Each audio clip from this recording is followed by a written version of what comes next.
Hey guys, Matt here from Loon Outdoors. Today we're tying from the hairline kit TP's little nymph thing. Super great attractor pattern for pretty much probably any trout stream out there. I have a size 14 nymph wet hook and an 8/0 Vivus thread in brown. We're going to wrap in between the hook point and the barb, and we'll start out with some Hungarian partridge for our tailing fibers here. And again, you want to pick out a good one with a cool barring and coloration behind it.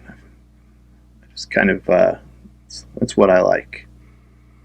So I'm going to take 7 or 8, maybe 9 of these guys and wrap them in.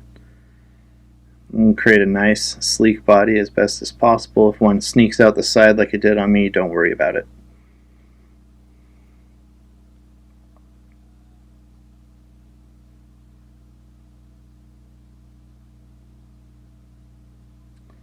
Next up, we're going to be using some medium copper wire. This one happens to be a Danville. You can use the UTC, whatever you want. And you can also adjust it and use other colors of wire. It's really the sky's the limit. You could put red in there, give it a different effect, or a hot orange.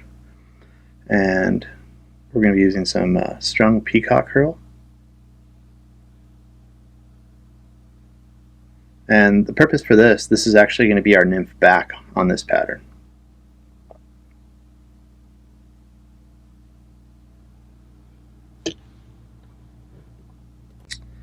Alright, so once we have that secured in, pointing out the back of the fly, we're going to trim some hair off of our hare's mask. And for this, for the like the abdomen, I'm going to use some of the lighter rabbit hair off the mask. There's light and dark sections, and I'll show you guys more about that here just in a second. So once you get that fluffed out, we're going to create a nice thin dubbing noodle. Hare's mask compresses greatly, so you'll be able to do a really cool dub body with this, with a good tapered progression, if you would like. So once we have about a 2/3 body dubbed, this is really buggy. It's going to be very suggestive. I'm going to go ahead and pull that peacock herl forward and tie it in place right on the top of the fly. Next up, we'll cruise in, and we're going to rib this with our copper wire. Once I get up front there, we'll go ahead and secure that in place.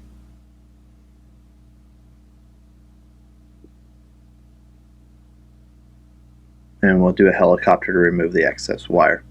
Saves the tips on your scissors quite a bit.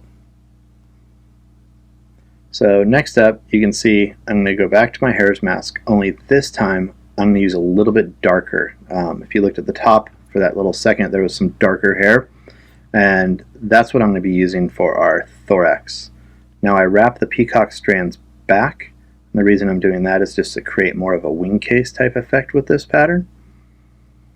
And now we're going to go ahead and create a dubbing noodle with our darker hair shear material off our mask. It's not incredibly darker, but it does have, definitely gives transition to your fly. Next up, we'll pull that wing case forward.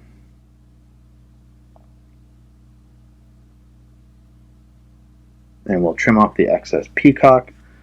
And we're going to go ahead and just create a nice head on the fly here.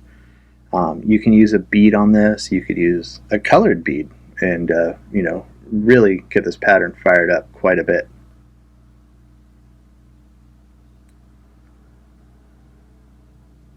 A little water-based head cement never hurts, helps hold everything together and adds to the durability of the pattern. You get a little extra, I just dab it with my finger, but you can see it sinks in really quick. Anyways, thanks for watching guys, we'll catch you on the next one.